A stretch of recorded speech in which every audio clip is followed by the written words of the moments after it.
dental men dental Dina TV ene garti kadi rogere ɗimmere nde rogere ɗimmere nde noon ko jewteɗe kañum e ko fati e ɓura'ana o e hokkide lawol ngol donc to en paaɗe inchallah taala joni eɗen natana golle en koppi o to en gatti e rogere ɗimmere nde rogere adede nde gasi en natani rogere ɗimmere nde inchallah taala natani rogere ɗimmere nde ɓe hen nana ko yettima galleji ɗo joni paaɗen koye bande ceerno inchallah taala so fama gasi kadi paaɗen kadi ban goɗɗo inchallah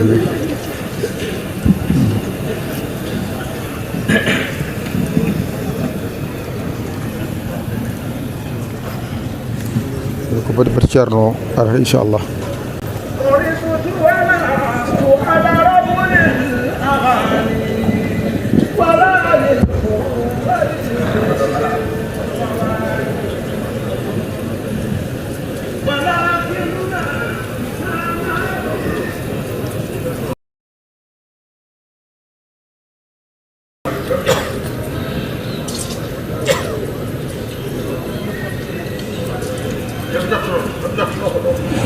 Ora ti sta già come da un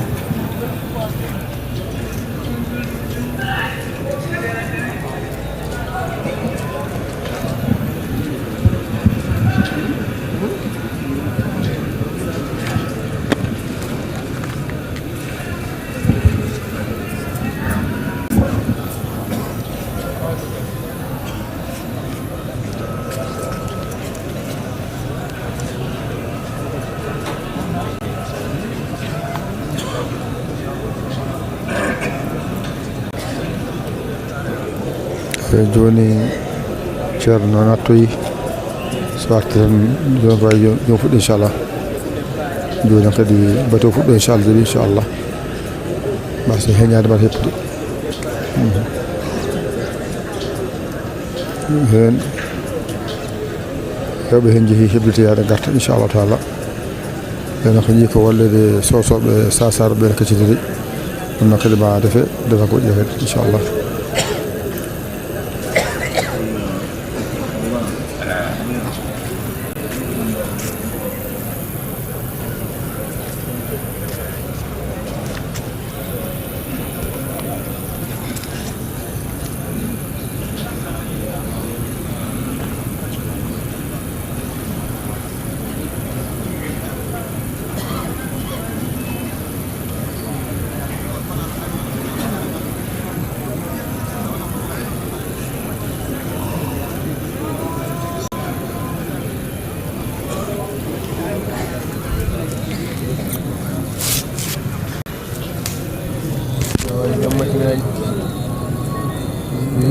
Hadi,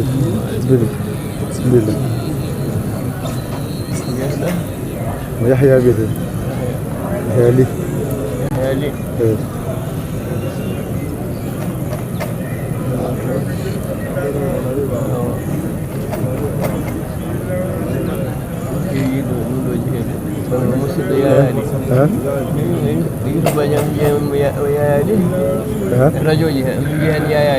يالي بصقة يالي أنا جيدا موجود وبتني أبغى فاتح هذا موجود كولا كولا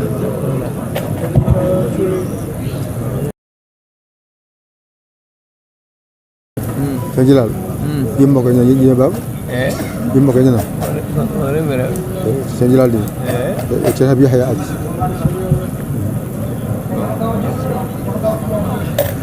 Unu rumah, senjilal, unu rumah, bab jauh hari lah.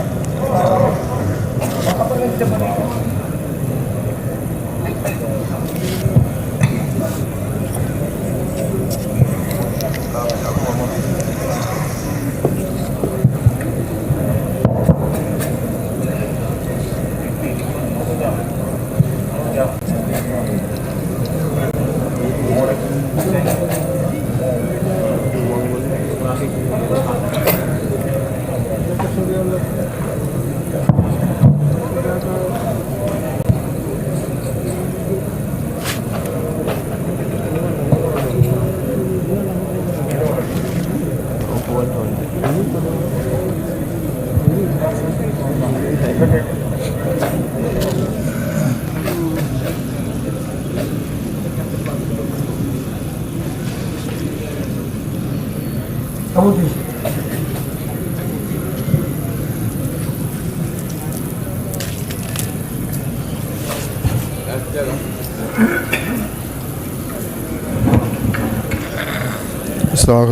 joni en rennata golle inchallah joni ɓota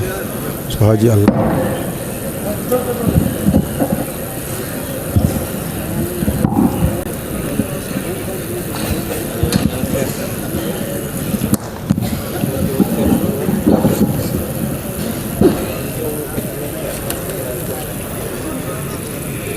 السلام عليكم ورحمة الله تعالى وبركاته.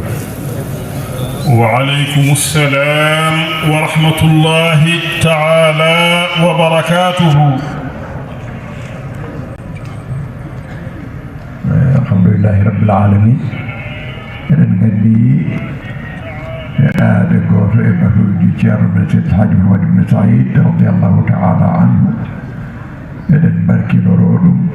إذن بيدي تورودم دين من سنية كاغل من اتجانية من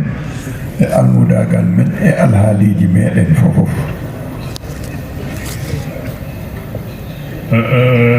suñu Serigne Thierno Ibn Omar Thierno ci ndigalu Thierno nee na alhamdulillahi rabbil alamin alhamdulillahi rabbil alamin alhamdulillahi rabbil alamin nee na fas nañoo yéene dëkklu benn ci jotaayu Thierno Cheikh Al Hadj Mouhamed Ibn Saïd radiyallahu ta'ala anhu barkeerlu ci jotaay bi ci dëkklu ko ak itam tëbbu ak yokku ci jotaay bi ci suñu diine ak ci suñu sunna ak ci suñu tariqa Cheikhna Ahmad Tidiane radiyallahu ta'ala anhu ak itam ci suñuy mbir yépp ñi fas yéene tëbboo ci jotaay bi ci yépp ci ɓeɗen noon mbatten haqqille no moƴƴi ndeeƴen mbeɗa haqqillaji meɗen e ɓerɗe meɗen fof ina tawe mbawen naftorade ko woni hen ko gila e wonɓe e nder batu he e jama he ha yettoyi to jeere to e to otoji ɗi gonto enen fof ndeeƴen haqqillaji men ndeeƴen machine aji ɗi beele haqqillaji juɓɓe ɓe ina mbawa deeƴde keɗo yewtere nde ɓeyditoro ɗum e dendagal alhaaliji mumen. nee na nan góorgóorlu nag bàyyi suñu xel bu baax a baax ci jotaay bi ñu góorgóorlu dal te itam teey ak noppi ànd nag ak yar ak teggin naka noonu tam ña nga xam ne ñoo nekk ci marché bi walla ñi nekk ci yeneen yitte lu dul jotaay bi ñoom tam nañu dimbali jullit yi ci dal ak dalal seen machine yi ñi nekk ci garage bi walla ñeneen ñépp dalal seen machine yi dalal tam seen yëngu-yëngu yépp ndax jullit yi fi nekk di dëkklu jotaay bi ñi mën a teewe mën a teewlu seen xel ak seen xol ndax ñi mën a jëriñoo mën a taataan leer ak barke ak njëriñ mi nga xam ne moo nekk ci biir jotaay bi kon nag nañ góorgóorlu ci loolu bu baax a baax bàyyi ci xel tam bu baax a baax a baax a baax eɗen ñaagi Allah subhanahu wa ta'ala ndewnanta en heɗade e nande e famde e jabde e gollirde e naftorade nee na nag ñi ngi ñaan yàlla tabaraka wa ta'ala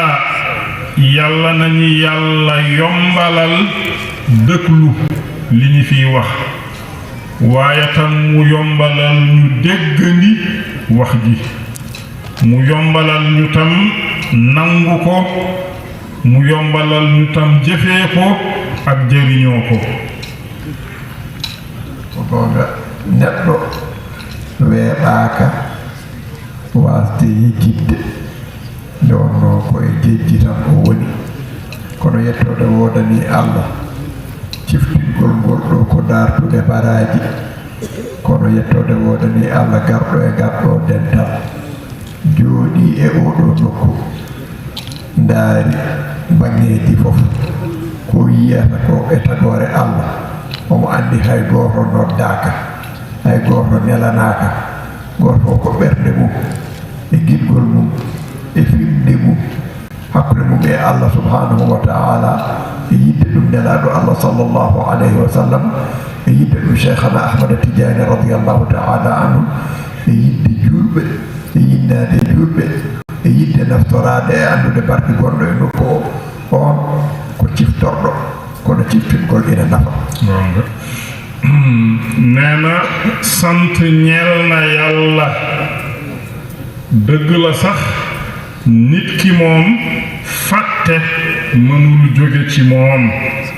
naka fekkonte ne ci loolu nañ ko sàkkee ci loolu tam la nekk nit ki daa iman dafay fàtte moo tax fàtteli bi tiyaaba mi ngi fi soo fàttelee rek dangay am tiyaaba fàtteli bi waaye nag alhamdulillahi rabbil alamin xam nañ ñi nga xam ne ñoo fi teew soo seetee mbooloo mi seet sawu seet penku seet ñaari boor yépp nga gis nit ñi ni ñu toogee ak ni ñi teewloo ak ni ñi taataanee te ku nekk ci ñoom xolam ak yéeneem ak cofeelam ci yàlla ak cofeelam ci yonent bi sallallahu alayhi wa sallam ak cofeelam ci cheikhana Ahmad Tijaani radiyallahu ta'ala anhu ak cofeelam ci diine lislaam ak cofeelam ci yiw ak mbaax ku nekk ci ñoom loolu moo ko fi indi kenn woowul kenn tam bindul kenn ku nekk yaakaar bu baax bi mu am ak yéene bu rafet bu mu am ci yiw ak mbaax bi nga xam ne moom la fiy fekk ku nekk loolu moo ko fi indi ndeke kay ku mel noonu nga xam ne moo tax mu ñëw fi waaye nag fàttali bi mënula ñàkk loolu de moo waral ñuy fàttali eɗen ñaagi Allah yo Allah newna en gollirde noon e waɗirde noon nee na ñu ngi ñaan yàlla nag yàlla nañu yàlla may ñi jëfee ko noonu yàlla may ñu tam ñi defee ko noonu bismillah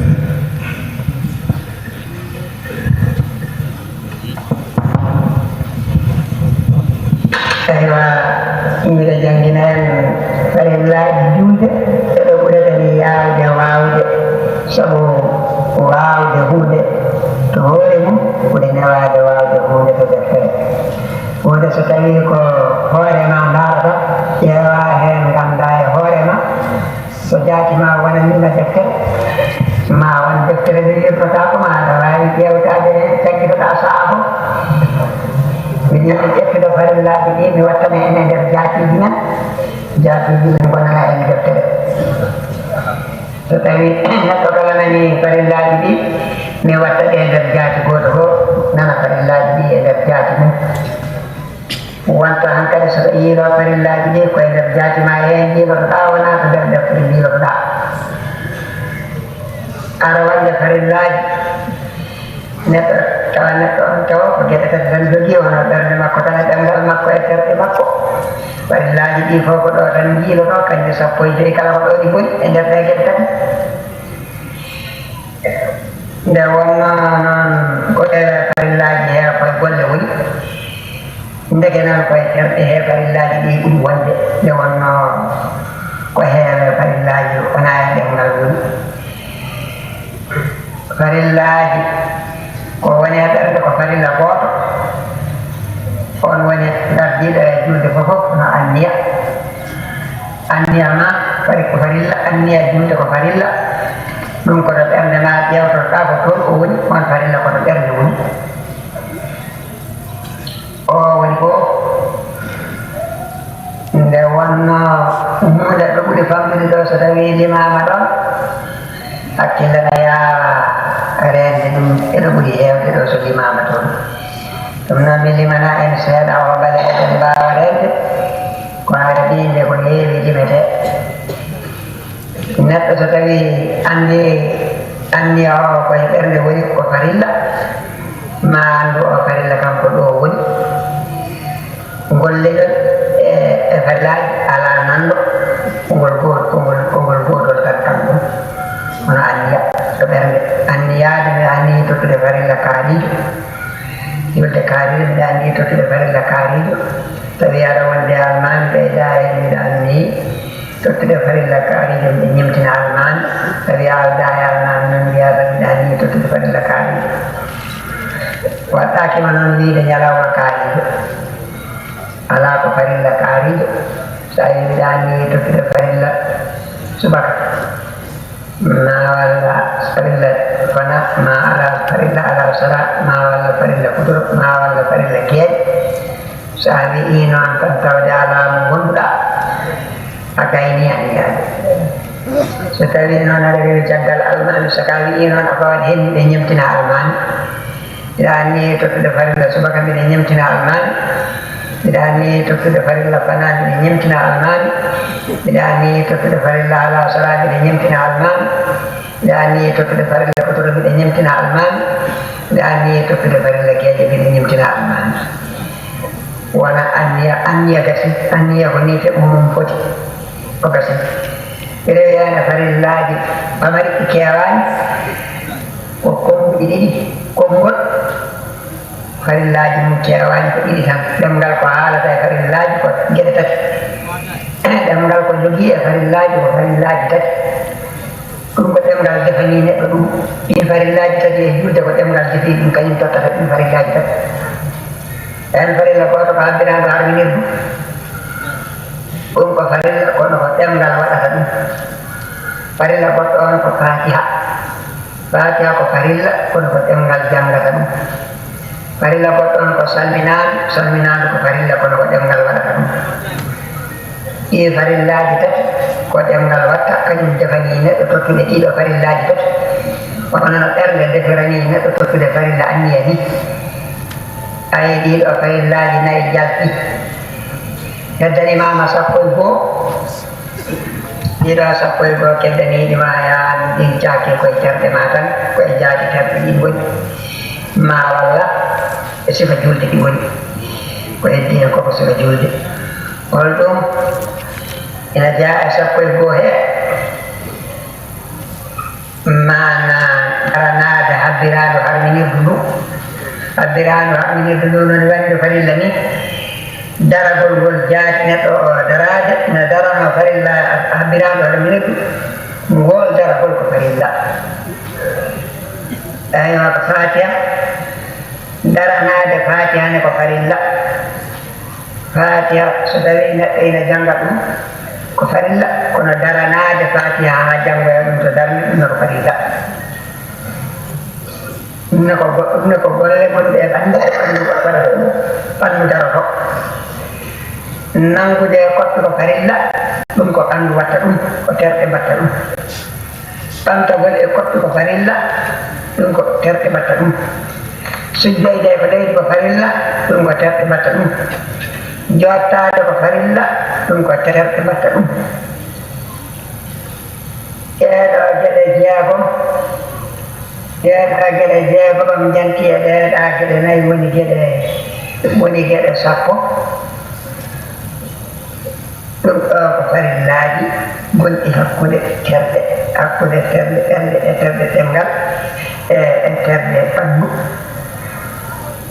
eywa to caggal toon noon e rewdirde farillaji ɗi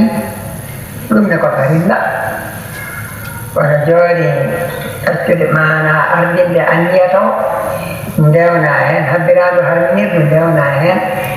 daranade fatiha ndewna hen jangude fatiha ndewna hen jangude koppi kono tartibol fara'idi rewdirgol farillaji ɗum ɗonne ko farilla eywa mana eywa leytidal fodde ɗum ko sifa mo ina rokki e ɓandu ɓandu ndu ha joni ɗum koye terɗe jeeya ha joni jeegom ɗe mbiɗen ɗo ɗeɗo oɗo felle ko hen jaaso ko ɓanndu watta fodde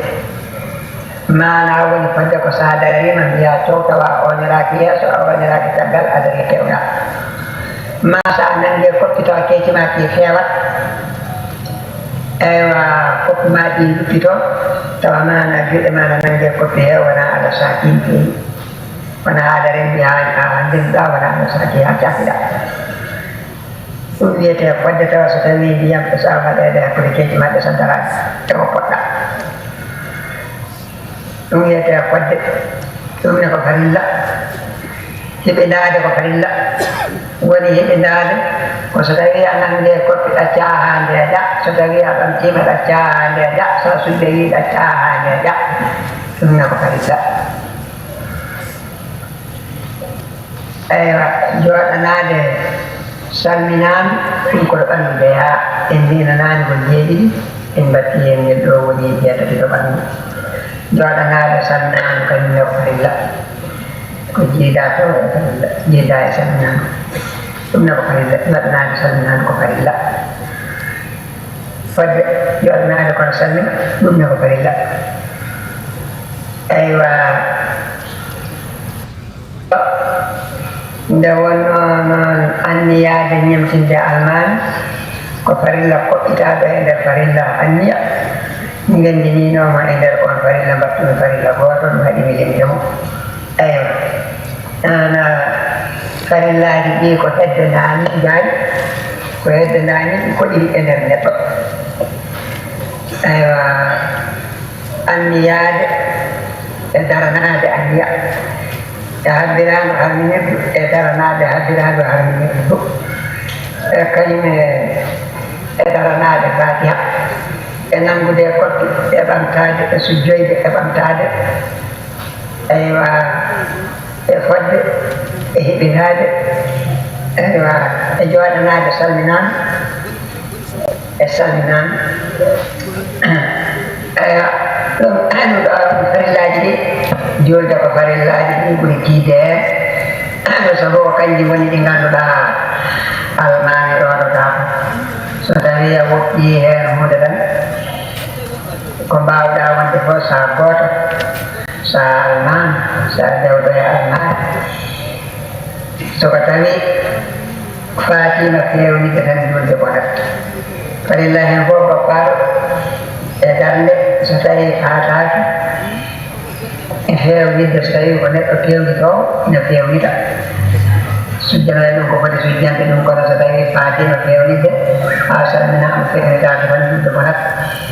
ɗum tawa kam ko suɗɗi farillaji ko noon dayi ala ɗon ɗo foɗa e goto farilla sunnaji ɗi noon kañumen ene tiiɗi hen ɗi goɗɗi tiiɗi hen ɗi ko jeetati kañum ene tiiɗi ko han jettaki farillaji ɗi ko so tawi neɗɗo acci hen sunnaji ɗi ha tati ina waɗi ɗum sujjude so tawi acci hen sunnaji ɗi ha tati ne waɗi ɗum sujjude ko heewi hen sunnaji ni kañum ɓuuri heewde hen ko heewi hen koye ɗemngal woni rewani hen ko woni e terɗe ko heewi e sunnaji koye ɗemngal woni eyo ene hen noon ko woni e terɗe kadi sabu mana daranade simore wona simore nde so tawi neɗɗo jangi fatiha ha gayni daranade simore nde ko sunna no simore nde hoore muɗum ne ko sunna feññinde nde sode feññinde ko sunna sudde nde sode sudde ko sunna habbiradu kala on ɓe julde ko jiiɗa habbiradu harminirdu koye sunnaji jeeya tahiya gonɗo hen o tahiya o ko sunna jooɗanagol tahiya o ko sunna sami allahu liman hamidahu o ko sunna eɗo gueɗe koye sunnaji julde jeeya kañum en mana koye nder julde he tan woni so tawi neɗɗo woppi hen gotel wawi wonde watta kono so tawi timmi ɗiɗi ina sujja ma so timmi tati ina sujja so tawi o usta ɗum mana sujja kabla salami ni ɗiɗo sunnaji kañum ennene boni e nder hen e nder julde hunde o godiya maana eɗen kaala hen hunde no foti fof en mbi ina nane ma en kaala hunde ubudiya eɗen kaala hen no foti fof nde wonno kala ko Allah ina rewire no ɗum wayi fof no ɗum wayi ko woni hakkude dewowo e deweteɗo ko woni hakkude dewowo e deweteɗo ina jogii geɗal e dewowo ina jogii geɗal e deweteɗo ko wiya ko dewal Allah ina yettira ɗuccuɗo ina yettiri Allah ina jogii geɗal to maccuɗo ina jogii geɗal to kaliɗo makko kanjum ɗum ko ɗum huccitina e kali makko ɗum huccitinira toon ko tabdis uluhiyati ko sennugol uluhiya o ko ɗum huccitinira to Allah ko tabdisul uluhiyati en kaalino naane nder haala meɗen jaati o maccuɗo wawa yettade sennude ɗum ko so tawi a waɗi a senni uluhiya cennugol ma uluhiya ko cennuɗa ko nden seɗaɓe makko nde cennuɗa ko nden sennuɗam kono noon wona tan ko cennata a wawata sennudam en mbiyino nen naane joni ne ko noon mbiɗen mana ko huccite Allah ko tanzihu uluhiyyati ɗum wiyete ko huccite maccuɗo ko wiyete ko tanzihu uluhiyyati ko laɓɓin maccuɗagal maccuɗo o ko sennugol uluhiyya e laɓɓingol maccuɗagal maccuɗo ɗum jiiɗa e baraji aljanna nde wonno noon kala ko waɗa ko ɗeeɗiɗi ina woodi ko waɗete soko tawi waɗama yeeso muɗum huccitta koye tabdisul uluhiyyati so gasni huccidde ɗum noon keeti mum ki huccita e tanzihul uluhiyyati laɓɓingol maccuɗagal yeeso ngo huccita e sennugol to uluhiyya keeti ki huccita e laɓɓingol maccuɗagal na woodi konngol ma golle ɗen kañum en yeeso mumen ko tanzihul uluhiyyati ko laɓɓingol maccuɗagal ngal woni yeeso ngo ko keeti mum ki woni tabdisul uluhiyyati sennugol aliyankaɗal ina woodi ko wayi noon e dargol misali jooni Allahu akbar yeeso muɗum ko tabdisul uluhiyyati gilay mbiɗa Allahu akbar Allah woni mawɗo Allah mawɗo Allah ɓuri mawɗo mana kalima o yeeso muɗum e sendu mum hucci koye sennugol Allah ɗum woni man ɗoko muɗum ɗum woni haala konngol ngol kono noon soko tawi Allah woni mawɗo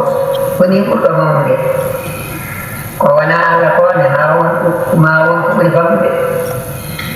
nden noon konngol ngol rokki kadi ko wona Allah ko ɗum no ɓuri famɗude ɗum ɗon mana maccuɗo no wiiri ko Allah ɓuri mawnude ni ina wii hen ko min ɓuri famɗude ina wii hen ko min ɓuri famɗude ko wiɗon ko kam ɓuri famɗude ko tanzihul uluhiyyati ko jantinagol ko laɓɓingol maccuɗagal makko tawi ɗo ko keeci konngol ngol ko caggal konngol ngol wona ma nan ɗo ko konngol ngol kañum woni waɗi mum ewa makko mo konngol ngol ko kañum woni waaru mum ko kañum huccite ubudiyya ɗum watta huccite uluhiyya ko konngol Allahu akbar e masalan joni so tawi ko astahfirullah mbiɗa imsiniɗo Allah konngol ngol rooli mana ko hollude maccuɗo wakkatuji muɗum ɗi omo holliɗi Allah yo Allah yafo yeeso konngol ngol ko tanzihul ubudiyyati ko laɓɓinde maccuɗagal maccuɗo o gila noon mana ngol feeñiri ɗum ha ngol darni wonde maccuɗo o hentenanima Allah ñaajima yo Allah yafo ɗum in keecima bonne kadi ina waɗi tanzihul uluhiyyati tabdisul uluhiyyati sabu mawningol Allah e handinde ɗum e hande e darde jaafotoɗo maccuɗo daro darde mana jaafeteɗo ene feeñe konngol he ɗum nande ke zahru maggol ko kañum e woni kañum en tabdisul uluhiyyati ya sebab no li tanzihul ubudiyah ini dan mabun no li taqdisul uluhiyah nagi to joni dawri hakkille yini non golle fof ada kono mani to ko fayma ko famani to fof ɗum jokkine jogi ko yeeso ina moƴƴino feewi kono noon nana fayidaji muɗum ina mbawi wasde hewde eɓe janggani mana eɓe janggani donc anda ɗum ɗum waɗi mana en kanni ɗum ɗo ala ko heddi joni so wona kaɗen koyeɗen barkinoro e barke cheikhna walla tijani radiallahu taala anhu kaɗen koyeɗen barkinoro e barke cheikhna walla tijani on sanga kaɗen sabƴeji nde wonno enen en mbawa wurde gaga cheikhna walla tijani en mbawa mayde gaga makko nde wonno enen en mbawa wurde gaga makko en mbawa mayde gaga makko ɗum woni en jiɗa wurde ga makko en jiɗa mayde ga makko jitten ko seɗen guurayo taw gurɗen ko gurdam gurduɗen makko seɗen maayo taw mayɗen ko mayde mayde makko e wonno ko noon woni ko noon woni no mbaɗen enen en ngala jonde nde mbawi tan haalde ha gayni eɗen jettimo ala ɗo kuccinɗen ngal bawal ɗum waɗi noon eɗen mbiya julɓe ɓe yoɓe gandu eɗen mbiya julɓe ɓe yoɓe gandu to cheikhana ahmad tijani radiallahu taala anhu yoɓe gandu ɗo on woni e nelaɗo allah ɗo sallllahu alayhi wa sallam ko nokku ɗo ganduɗa hay goto mo wona nelaɗo allah sallllahu alayhi wa sallam andaɗo cheikhna ahmad tijani radiallahu taala anhu ɗo woni e nelaɗo allah ɗo sallllahu alayhi wa sallam ko nokku ɗo ganduɗa hay tago goto ko wiyete tago andama ɗon so wona nelaɗo allah sallllahu alayhi wa sallam on goto andiɗo cheikhna ahmad tijani woni e mum ko kanko tan goto andino woniri e makko en kalani goɗɗum mbiɗen ko hay goto andaɗo nelaɗo allah sallllahu alayhi wa sallam waɗi maqama cheikhna ahmad tijani nde wonno allah ina wawi suudde ko jola suudde ina wawi rokkude ko jola rokkude ina wawi wadde no jola wadde ko noon o rokkiri ko noon o suudiri ko noon o waɗiri ɗum ɗo noon ɗum waɗi kisa ɗum waɗe kisa sinno tawi no neɗɗo laɓɓini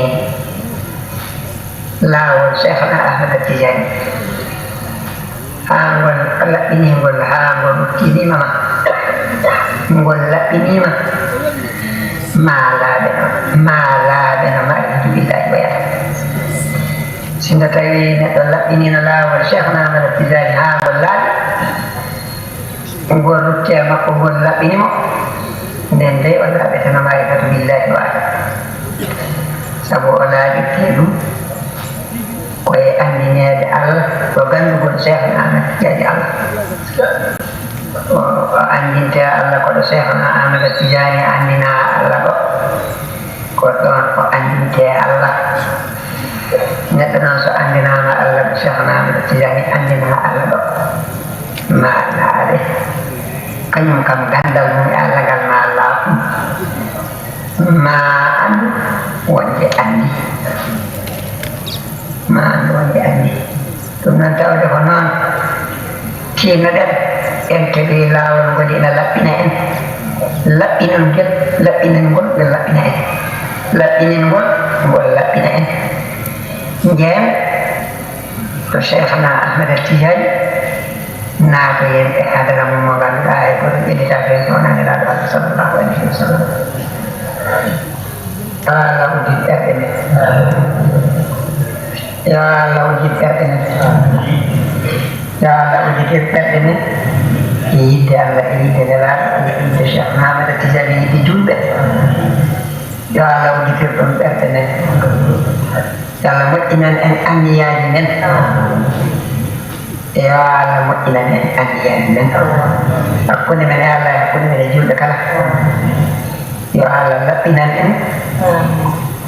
ƴemɗe meɗen o laɓɓinan en ƴerɗe men o laɓɓinan en ƴerɗe men yo Allah fewnine sunnanelaɗo Allah sallllahu alayhi wa sallam Allah rokku en haɓoɗinde laaɗo Cheikh Ahmada Tidiane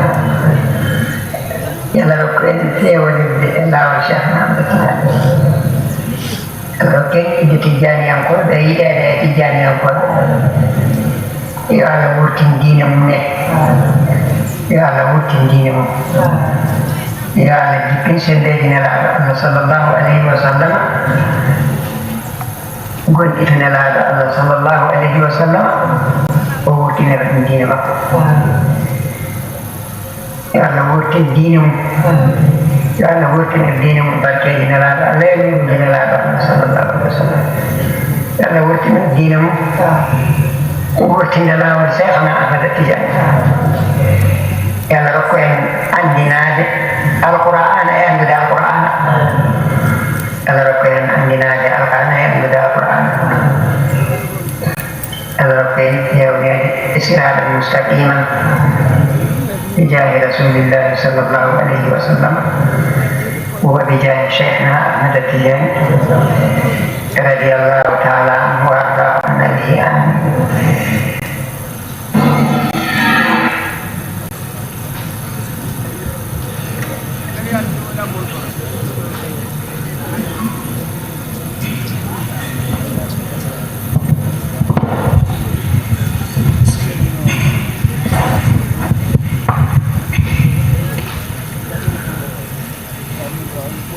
Alhamdulillahi Rabbil Alamin.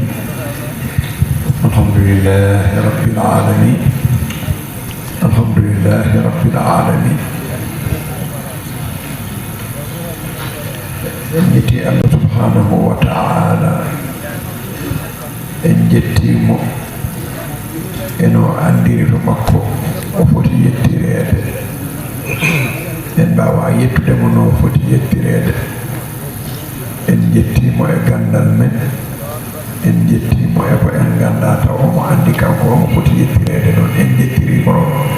kanko Allah subhanahu wa ta'ala. En ñaguima mo e moƴƴere makko e julumdiru makko e ɓural makko nde o yoɓanta en ceerno men e seedeɓe muɗum jubdi moƴƴiri ndi o haandini ɓeto makko. suñu sëriñ Ceerno Ibnu Omar Ceerno ci ndigalu Ceerno nee na alhamdulillahi rabbil alamin, alhamdulillahi rabbil alamin, alhamdulillahi rabbil alamin. nee na sant nañu yàlla ci li mu ñu defal la nga xam ne dañ ko war a sante nañ ko moom yàlla ci xéewalam yooyu. sante nañ ko nag ci ñun lañu xam lépp sante nañ ko ko moom yàlla, waaye tam sante nañ ko ca la nga xam ne mi ngi nekk ci xam-xamam moom yàlla, te xam na ne loolu ñun jaam yi war nañ ko koo sante, fekk ñun xamuñu loolu yépp tam ñu ngi koy sante yàlla. sant nañu yàlla ci ñun lañu xam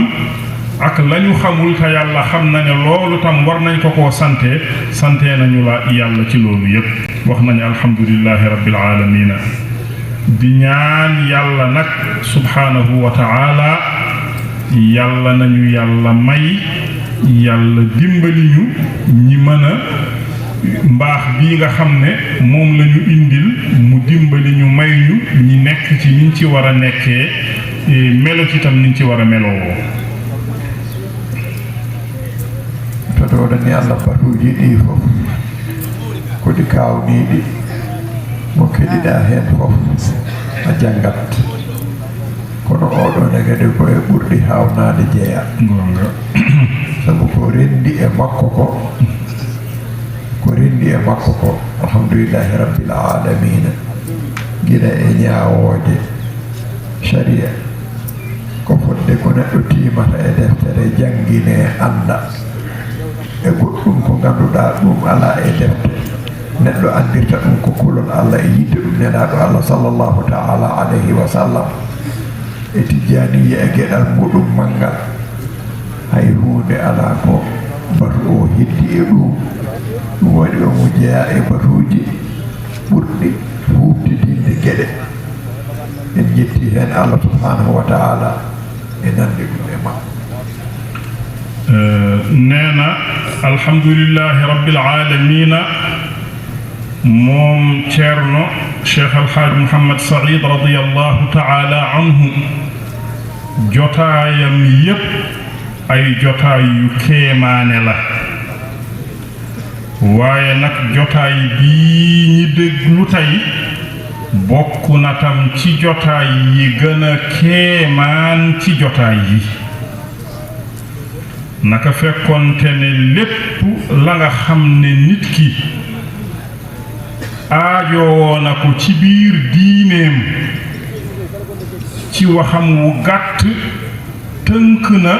lépp loo xam ne nit ki aajoo na ko ci biir diineem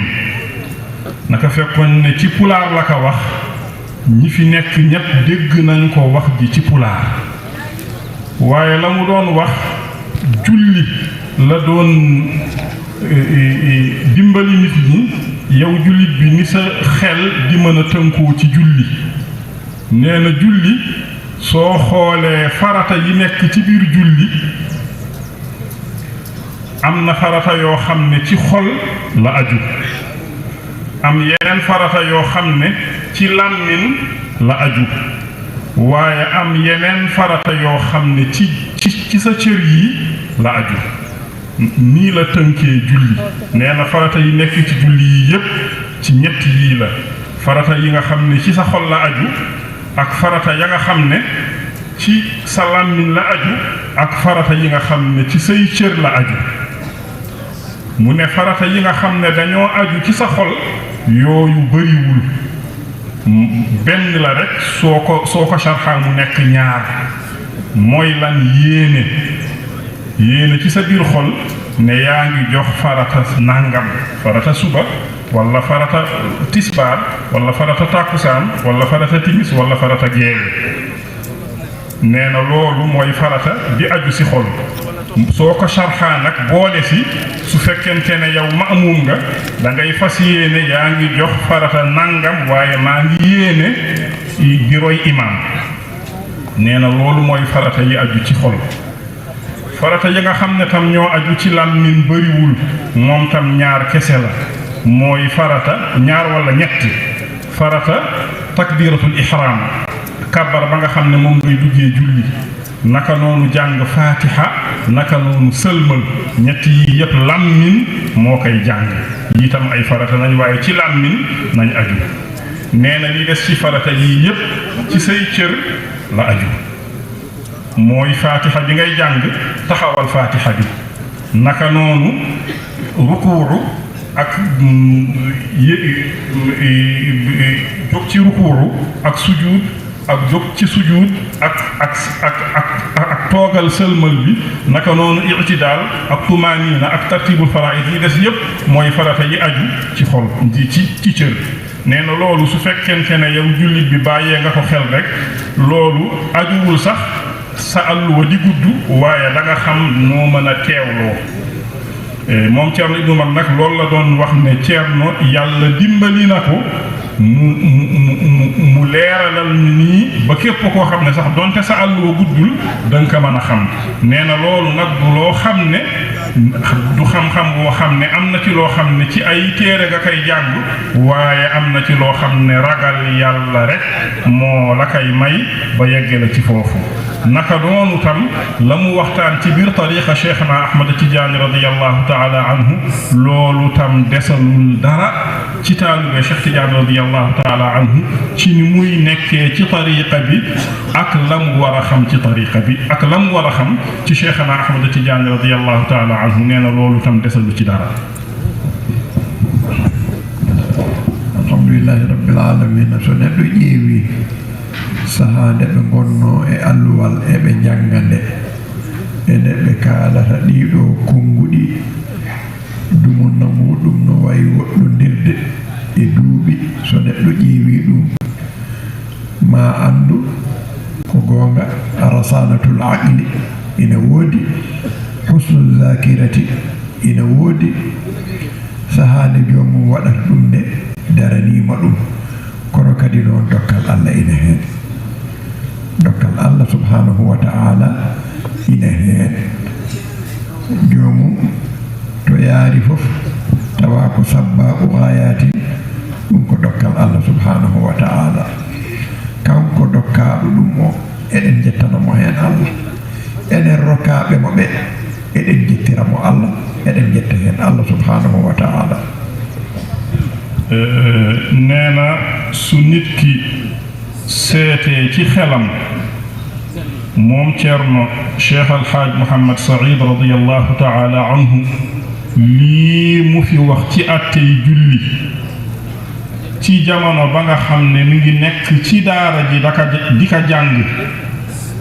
ak jamono bi nga xam ne moom la waxee wax ji, jamono boobu gudd na lool. donte nag xarañ ci wàllu xel ak baax ci wàllu dencukaayu xel, donte loolu am na ci, waaye mayu yàlla ñu ngi ci, am na ci loo xam ne mayu yàlla la. nee na kon nag ñi ngi koy santal yàlla moom Ceerno Cheikh Alhaaji Mouhamed ibnu Saïd radiyallahu taala anhu ma nga xam ne moom la yàlla may woowu. waaye ñi ngi sant yàlla ñun tam ñi nga xam ne moom ñun la yàlla jël may ñu ko ñun tam ñu ngi sant yàlla ci loolu bu baax a baax. dañ ñaagi Allah subhanahu wa ta'ala e moƴƴere mum e ɓural mum e jurum ndeeru muɗum ɓe Allah rokku en waawde nande ko ɓe kalanta en ko e jabde ɗum e gollirde ɗum mbeɗa mbawen naftorade ɗum bi jaahi rasulillahi sallallahu ta'ala alayhi wa sallam wa bi barakati cheikhina Tidiane radiyallahu ta'ala anhu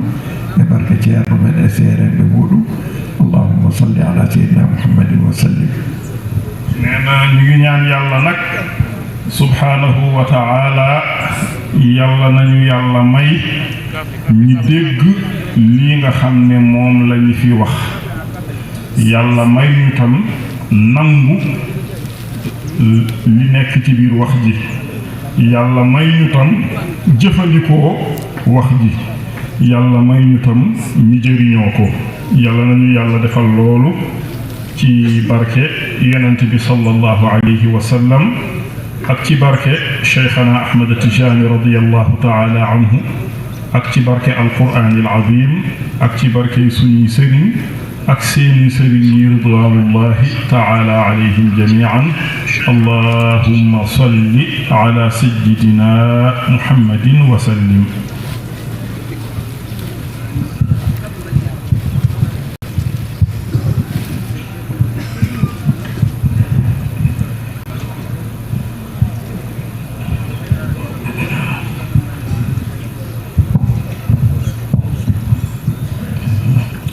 لله رب العالمين. الحمد لله رب العالمين. الحمد لله رب العالمين. يا الله يا بني Ceerno ɓe makko jobdi moƴƴiri ndi o haandini ɓe to makko. Allah ɓeydan ɓe teddungal e hurum e mallinede e ɓeydede e ɓeydinede geɗe maɓɓe to Allah. kanko Ceerno kam batuji makko fof ko kawniji tan, kono oɗo batune ko batu kawniɗo sabu o rendini sharia e haqiqa fof o haali ha modi kala nani ɗum fodde mum gonga en jangi farillaji ɗi to defte to en jangi sunnaji ɗi to defte to o siftini en ɗum e sifa mo ganduɗa ko kawniɗo nde wonno farillaji ɗi kanji ina hen ɗi ganduɗa ko e terɗe ma honno haaliri ni caggal ɓernde nde kono noon to farillaji ɗi paari neɗɗo o to koto haqiqa ɗum woni ɓernde nde holno ɓernde nde jogitorto farillaji ɗi hakkude mum e Allah beele seno waawa yottade hadara Allah no foti yottorade ni ɗum woni oɗo taqdisul uluhiyati mo haali sennude andiyankagal Allah e tanzihul ubudiyati e sennude maccunkagal maccuɗo o wi kala dewal ngal jiiɗa ina ɗuwa e maccuɗo ina fayi e Allah ina waɗi yeeso ina waɗi caggal yeeso ngo wiyete taqdisul uluhiyati caggal ngal wiyete tanzihul ubudiyati sennude maccunkagal dewowo o rokki en misal ha haqqillaji men dañum ta'allaqu ɓayɗen paamira ɗum o wi sa wi Allahu akbar Allah ko mawɗo Allah ɓuri mawlude ko faama e ko deƴƴuɗa ɗon ko a wi toon ɗum woni mafhumul manduqi o a wi toon ko min ɓuri famɗude a wi Allah ɓuri mawlude e nder ko mbiɗa Allah ɓuri mawlude ko ina faama hen a wi to haqiqa ma ko min ɓuri famɗude ko mbiɗa ko min ɓuri famɗude ko noon ko ɗum woni tanzihul ubudiyati ko ɗum woni sennude maccugagal ma ko mbiɗa Allah ɓuri mawlude ko ɗum woni sennude alliyankagal Allah taqdisul uluhiyati sa wi Allahu akbar yeeso konngol ngol ko taqdisul uluhiyati keeki konngol ngol ko tanzihul ubudiyati o rokki en kadi misal goɗɗo o wi astahfirullah konngol ngol ɗo so wi e maccuɗo nde wonno omo andi ko ustiɗo ko bakkodinowo so wi mi imsinanima Allah mi tubani e Allah yeeso konngol ngol ko tanzihul ubudiyati keeki konngol ngol ko taqdisul uluhiyati min woni looɗo an woni mawɗo min woni toñowo an woni jaafotoɗo yaafumi koɓe jeeɗo Allah na andi ɗum nde ɗo hunde waɗi yo Allah rokku en yidde mo so Allah rokku en yidde mo kanko e seereɓe makko no poɗɗen yiɗirde mo ni o haalani en kadi e laawol cheikhana Ahmadou Tidiane nde wonno neɗɗo ene moƴƴi ganda ceerno ma hanki o haali o wi laawol ngol ko cheikhana Ahmadou Tidiane woni hen ceerno kiddiɗo fof ko almudo tan ɗum no ganduɗo hunde wawi haalde ɗum o wi cheikhana Ahmadou Tidiane to woni e nder nelaɗo Allah to sallllahu alayhi wa sallam o riiwi o wi hay goto anda ko sowona nelaɗo Allah sallllahu alayhi wa sallam ɗum waɗi noon yo Allah rokki en yidde Allah e yidde nelaɗo Allah sallllahu alayhi wa sallam to haqiqa e yidde cheikhana Ahmadou Tidiane to haqiqa e yidde jokkorɗo men wonɓe hakkude men e makko ɓe sabu barke Allah e nelaɗo mum sallllahu alayhi wa sallam sabu barke cheikhana Ahmadou Tidiane radiyallahu taala anhu sabu barke makko kanko ceerno sabu barkeji seereɓe makko allahumma salli ala sayidina muhammadin wa sallim. alhamdulillahi rabbil alamin suñu sëriñ ceerno Cheikh Baro moom tam ci digalu ceerno nee na alhamdulillahi rabbil alamin alhamdulillahi rabbil alamin alhamdulillahi rabbil alamin nee na lu jiitu ñu ngi ñaan yàlla tabaraka wa taala moom ceerno Cheikh Alxaaj Mouhamadou bnu Saïd radiallahu taala anhu moom ak ay sëriñam ridwanullahi taala alayhim jamian yàlla na leen yàlla fay payoor bu baax ba nga xam ne moom la leen yellaloo ca moom yàlla na leen yàlla yokkal teraanga yàlla yokkal leen xorma yàlla tam yokkal leen jegeel jum leen jegeel ci moom yàlla yokkal leen yokku leen tëbbu leen ak tam yokkal leen yàlla na leen yàlla yokku ci yii yépp nee na nag Ceerno Cheikh Alxaaj Mouhamad Saïd radiallahu taala anhu jotaayam yépp jotaay yu kéemaane la waaye jotaayu tay bi itam jotaay bu gën a kéemaan ci jotaay yii la naka fekkoon ne jotaay bi daf ci dajale bayna alxaqiqati wa shariati diggante xaqiqa ak sharia yépp la dajale ci biir jotaay bi baaxe ñu ko waxal ñu ko nee na loolu nag ñu ngi koy sante yàlla bu baax a baax a baax a baax a baax nee na mu dugg ci julli gi comme ni mu ko waxee def julli bi ay pàcc loo xam ne dafa aju ci sa xol ak loo xam ne dafa aju ci sa làmmiñ ak am loo xam ne dafa aju ci say cër nee na loolu mooy farata yi waaye nag julli bi ci boppam soo xamee loolu ba pare baax na tam nga xam fa mu lay yóbbu ak fa mu lay jubal mooy taqdiisul uluhiyati ak tanzihul ubudiyati jaamu yàlla yi yépp fii nañuy yóbbu jaam bi mooy sellal uluhiya mooy yàlla bi yàlla lépp lu jaam bi jëflanteek yàlla ci uluhiya yàlla la koy jëflanteel ak moom waaye jëmmi yàlla ji moom azaatul muqaddasatu la jëmm joo xam ne ju sell la donte soo waxee subhaanallah sax sa tasbiix bi yeggul ci jëmmi yàlla bi soo nee allahu akbar sa màggal yàlla bi yeggul ci jëmmu yàlla bi lépp yow jaam bi looy jëflanteek yàlla yaa ngi koy jëflante ci uluhiya bi nee na jaamu yàlla yi yépp nag fa ñuy yóbbu jaam bi mooy taqdiisul uluhiyati ak tanzihul ubudiyati ak setal ak laabal njaamuk jaam bi mu jox ci misaal ni nit ki soo nee allahu akbar sa xol yaa ngi fas ci sa xol ne yaa ngi màggal yàlla ne yàlla mooy ki màgg wala yàlla mooy ki gën a màgg ci lépp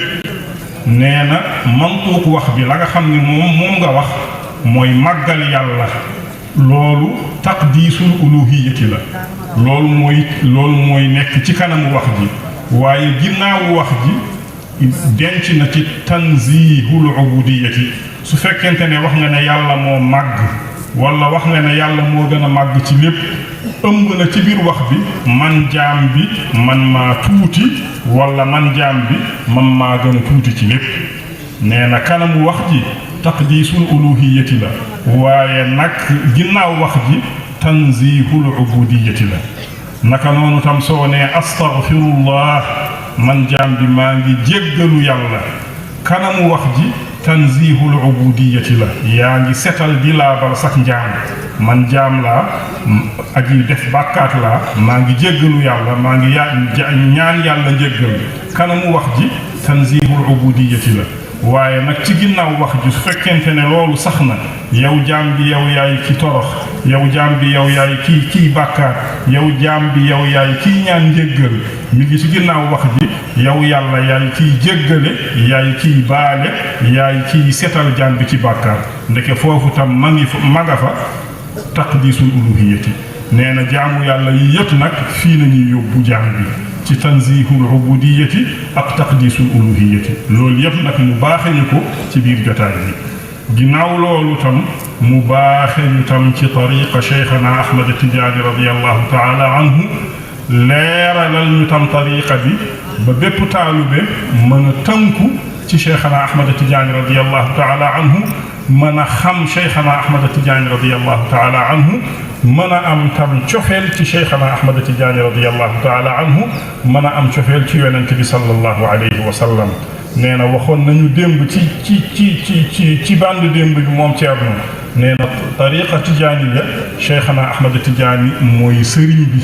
moom la yonent bi sallallahu alayhi wa sallam taxawal mu nekk sëriñ ci biir tariqa bi képp ku dul moom muqaddam la taalube la ci biir tariqa bi lépp looy yar wala lépp looy def da nga koy jaarale fa ka Cheikhana Ahmad Tidiane radiyallahu taala anhu jaarale la nee na tey tam mu baaxe ñu ne moom Cheikhana Ahmad Tidiane radiyallahu taala anhu faka yàlla def ak faka yàlla denc ci biir yonent bi sallallahu alayhi wa sallam amul benn mbindeef amul mu dàq lépp amul benn mbindeef bu xam fa Cheikhana Ahmad Tidiane radiyallahu taala anhu nekk ci biir yonent bi sallallahu alayhi wa sallam amul kenn ku ko xam ku dul yonent bi sallallahu alayhi wa sallam nee na loolu nag kéemaaniwul ci yàlla naka fekkunte ne yàlla mën na nëbb mbir fekk kenn du ko xam loolu moo tax moom Cheikh Tidiane radiyallahu taala anhu fa mu nekk ci biir yonent bi sallallahu alayhi wa sallam keneen amul kenn ku xam foofu ku dul moom yonent bi sallallahu alayhi wa sallam moom kese moo xam fa Cheikhana Ahmad Tidiane radiyallahu taala anhu nekk ci moom loolu nag maziya bu yàlla defal Cheikhana Ahmad Tidiane la radiyallahu taala anhu ñëpp xam nañ ne al maziyatu laa taqtadi al afdaliyata saxaaba yi ña ngi foofu ñoo gën képp ku dul saxaaba loolu lay wax waaye li ko yàlla defal ci biir yonent bi sallallahu alayhi wa sallama loolu la wax nee na loolu nag ngir ñun ñi mën a am cofeel ci Cheikhana Ahmad Tidiane radiyallahu taala anhu ngir tam ñi mën a xam la nekk ci biir tariqa Cheikhana Ahmad Tidiane radiyallahu taala anhu mën a téye tariqa bi mën cee nekk niñ ci war a nekkee ñu ngi ñaan yàlla nag loolu nga xam ne moo di yéeneem ci wax ji ngir dooleel suñu xol dooleel suñu xel ci biir ngëm-ngëmu yàlla ci biir lislaam ak ci biir sunna naka noonu tam dooleel suñu xel ak dooleel suñu ruuxu ci biir tariqa Cheikhana Ahmad Tidiane radiyallahu taala anhu yéene jooju mu ci amal mbooloo mi ak taalube Tidiane yi yëpp ñu ngi ñaan yàlla na leen yàlla matalal yéene jooju ci barke yàlla ak yonent bi sallallahu alayhi wa sallam ak ci barke Cheikhana Ahmad Tidiane radiyallahu taala anhu ak ci barke moom Ceerno Cheikh Alhaaji Mouhamed Ibn Saïd radiyallahu taala anhu ak ay sëriñam yëpp ridwanullahi taala alayhim jamian ak ci barke yi mbooloo mu sëriñu lislaam yi yëpp allahumma salli ala sayyidina Muhammadin wa sallim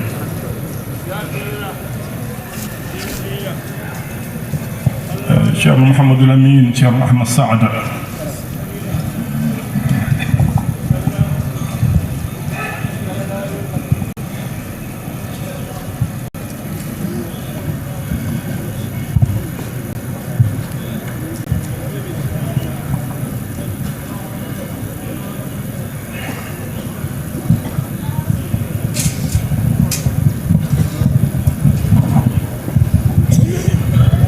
أعوذ بالله من الشيطان الرجيم بسم الله الرحمن الرحيم سبحان الذي أسرى بعبده ليلا من المسجد الحرام إلى المسجد الأقصى الذي باركنا حوله لنريه من آياتنا إنه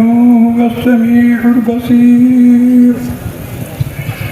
وآتينا موسى الكتاب وجعلناه هدى لبني إسرائيل ألا تتخذوا من دوني وكيلا ذرية من حملنا مع نوح إنه كان عبدا شكورا وقضينا إلى بني إسرائيل في الكتاب لتفسدن في الأرض مرتين ولتعلن علوا كبيرا فإذا جاء وعد أولاهما بعثنا عليكم عبادا لنا أولي بأس شديد فجاسوا خلال الديار وكان وعدا مفعولا ثم رددنا لكم الكرة عليهم وأمددناكم بأموال وبنين وجعلناكم أكثر نفيرا إن أحسنتم لأنفسكم وإن أسأتم فلها فإذا جاء وعد الآخرة ليسوءوا وجوهكم وليدخلوا المسجد كما دخلوه أول مرة وليتبروا تتبيرا. صدق الله العظيم.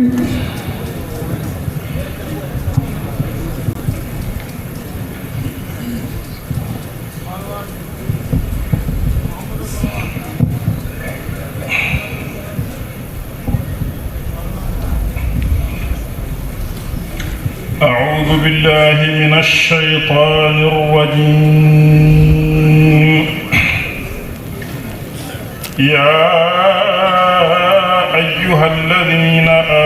آمنوا هل أدلكم على تجارة تنجيكم من عذاب أليم تؤمنون بالله ورسوله وتجاهدون في سبيل الله بأموالكم وأنفسكم ذلكم خير لكم إن كنتم تعلمون يغفر لكم ذنوبكم ويدخلكم جنات تجري من تحتها الأنهار ومساكن طيبة في جنات عدن ذلك الفوز العظيم. وأخرى تحبونها نصر من الله وفتح قريب وبشر المؤمنين. يا أيها الذين آمنوا كونوا أنصارا لله كما قال عيسى ابن مريم للحواريين من أنصاري إلى الله قال الحواريون نحن أنصار الله فآمنت طائفة من بني إسرائيل وكفرت طائفة فأيدنا الذين آمنوا على عدوهم فأصبحوا ظاهرين. بسم الله الرحمن الرحيم. يسبح لله ما في السماوات وما في الأرض الملك القدوس العزيز الحكيم. هو الذي بعث في الأميين رسولا منهم يتلو عليهم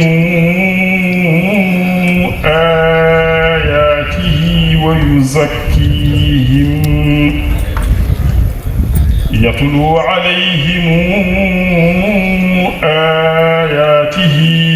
ويزكيهم ويعلمهم الكتاب والحكمة وإن كانوا من قبل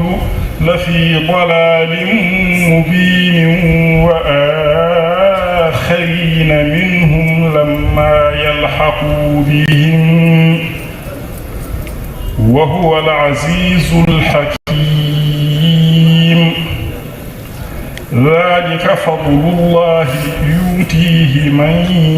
يشاء والله ذو الفضل العظيم. صدق الله العظيم. Ceerno Paxa Ceerno Ahmad Samba.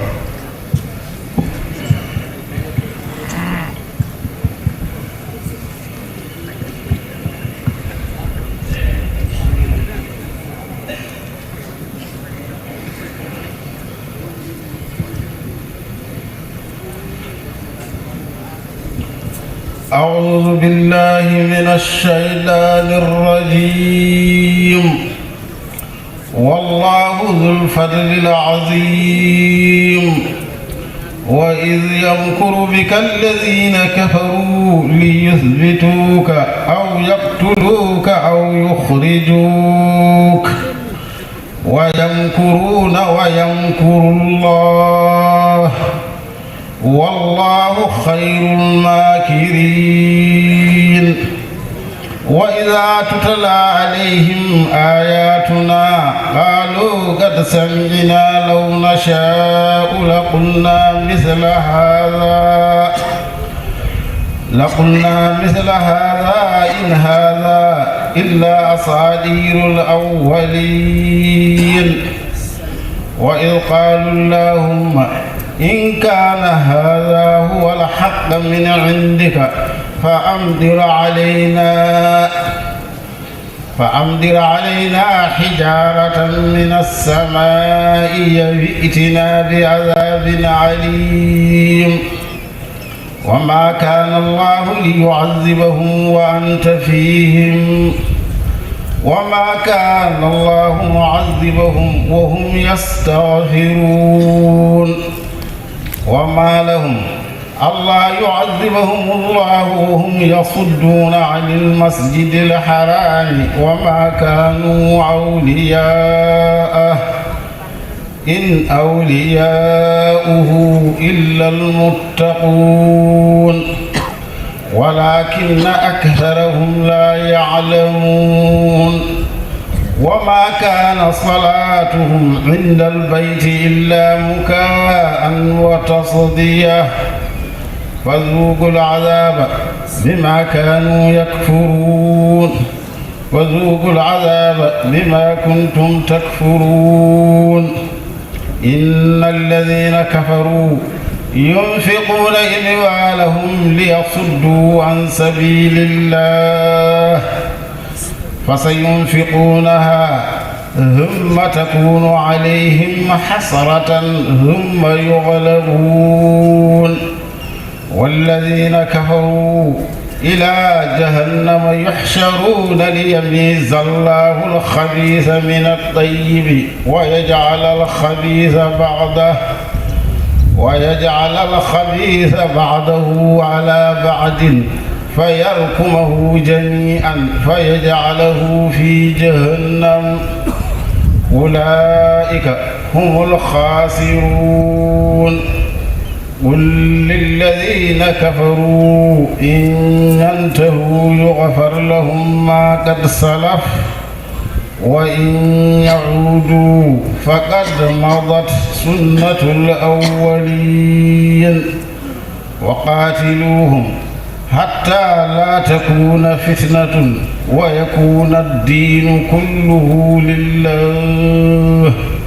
فإن انتهوا فإن الله بما يعملون بصير. وإن تولوا فاعلموا أن الله مولاكم نعم المولى ونعم النصير. صدق الله العظيم. شيخ عبد الحميد شيخ محمد مصطفى.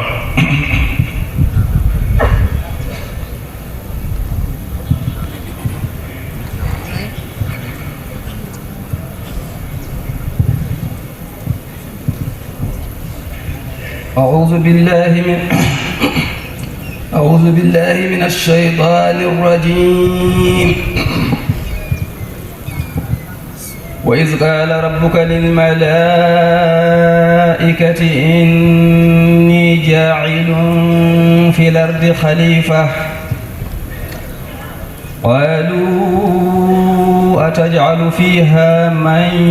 يفسد فيها ويسفك الدماء ونحن نسبح بحمدك ونقدس لك قال إني أعلم ما لا تعلمون. وعلم آدم الأسماء كلها ثم عرضهم على الملائكة الملائكة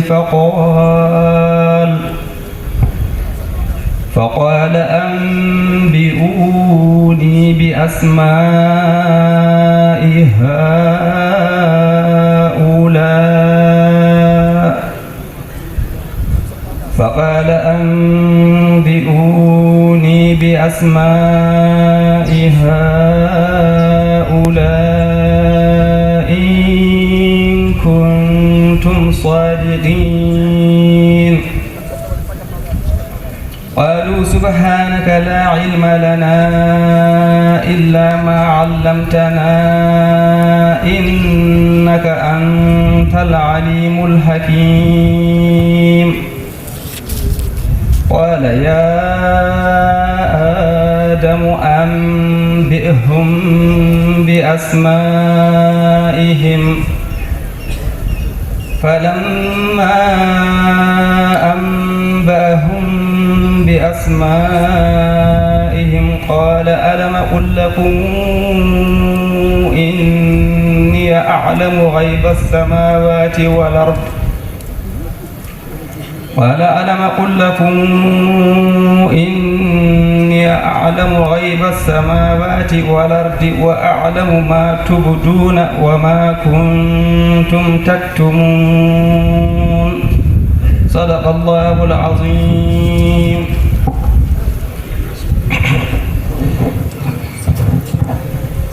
onon jagganoɓe wirduɓe gone e arde oɗon keɗoro sharɗiyeji ɗi. sharɗiyeji laawol ngol ko sharɗiyeji nogas e tati. sharɗi gadana o tawa ceerno mo ñagotoɗa yo rekke wirdu o tawa ina jogii yamirore sellude jokkodirde rokkirde wirdu ndu ha yetti cheikhana ahmada tidiani radiallahu taala anhu. ɗiɗi tawa an garɗo ñagade wirdu o tawa hay goto e wirduji waliyaɓe a jogaki ko wona tijaniya. saɗa jogi noon a accat ko tijaniya o tan jogotoɗa. tati a juurota ko waliyumo wona tijaniyanke guurɗo hen noon e mayɗo hen. juurotoɗa ko nulaɓe e annabaɓe e sahabaɓe e tijaniyankoɓe. nayi waktuji ɗi joyi ɓaade ka gorko a renodirat ɗum to dental so wona tawa ko gantu haaɗi. kala ko Allah yamiri golla ko Allah haɗi kadi goppa.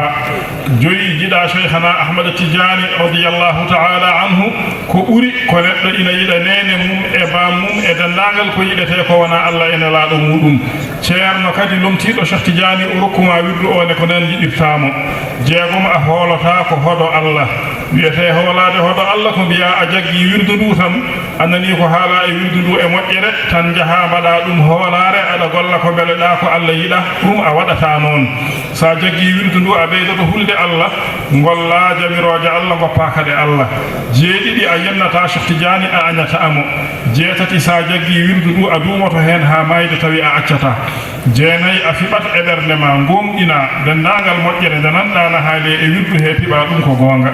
ina jeeya noon seeɗa kaalaɗo e ɓuura wirdu ndu nelaɗo Allah sallallahu alayhi wa sallama o wi omo defi kala jagguɗo wirdu ndu an tew ɓanduma ndu har minadde jeyge ma a naata aljanna ko alda e hasbede ko alda e lebtede. ɗum noon ko an jagguɗo wirdu o e nene ma bamma e ɓiɓɓe ma e rewɓe ma e isiraɓe ma rokkuɓe ma rewɓe eɓe dokkuɗa rewɓe fof. kamɓe limaɓe ɗo ɓe fof ɓayda tan koɓe julɓe eɓe gomɗini Allah ɓe jeddani cheikh tidiani ɓe gañanimo hayso tawi ni ɓe nangani lawol ngol kamɓe fof ɓe naati e nder defare nelaɗo Allah he sallallahu alayhi wa sallam. maɓe naata aljanna ko alda e hasbede e leftede sabi barke maɗa an goto jagguɗo lawol ngol o. sappo a yahata noon aɗa witta aɗa miijo aɗa yeɗɗitino e ɓernde ma moƴƴere haalade ɗo de holno nde wonirta gonga ala a gomɗindu tan nde tawno ɗum kam ko ɓural noon koye juuɗe Allah woni mo jola fo o rokka. sappo e goo a fadat ha dokkeɗa wirdu ndu nde puɗɗoɗa wirdude. sappo e ɗiɗi wadifa e wirdu aljuma ɗi ɗiɗi ɓaade ka gorko a tawtorte ɗum dental so wona tawa ko gantu haaɗi. sappo e tati e nder wadifa he no jogii ko jangete hen ene wiye jawharatul kamali ɗum a jangata ɗum so wona aɗa timmini laaɓal ndiyam. woni timminde laaɓal ndiyam noon ko taw ɓandu ma no laaɓi comci ma no laaɓi nokku ɗo jooɗiɗa ɗo no laaɓi aɗa wondi e salligue ɗe laaɓe nayi so ɗe dendi e ma aɗa wawi jangude jawharatul kamali. sa ngakkirama noon hayso laaɓal gotal ko jaɓe nogas salatul fatihi lomtinta e nokku jawharatul kamali. sappo e nayyi a tikko wirta a añanta hay goto e julɓe tengti noon musidɓe ma tijaniyankoɓe 15 a hoynata wirdu ndu woni hoynude wirdu ndu ko ɗacca ha waktu o yawta nde puɗɗoɗa wirdude tawi a ala gantu kaɗɗomo wirdude 16 a yahata aɗa rokka wirdu ndu woɗɓe tawa an a yamiraka ya rokkir 17 a teddintu kormina mawnina dendagal tijaniyanke tengti noon seramɓe hohoɓe mawɓe lawol ngol 17 saɗa wirda ɓanduma e comci ma fof tawi ina laaɓi 19 nokkuɗo jooɗiɗa aɗa wirda ɗo kadi tawa ina laaɓi 20 so aɗa wirda a jooɗoto kuccita funnangue so wona tawi noon koye dental gonɗa oɗon birda ɗum kuccitta koye jeeje ɓe birdittaɓe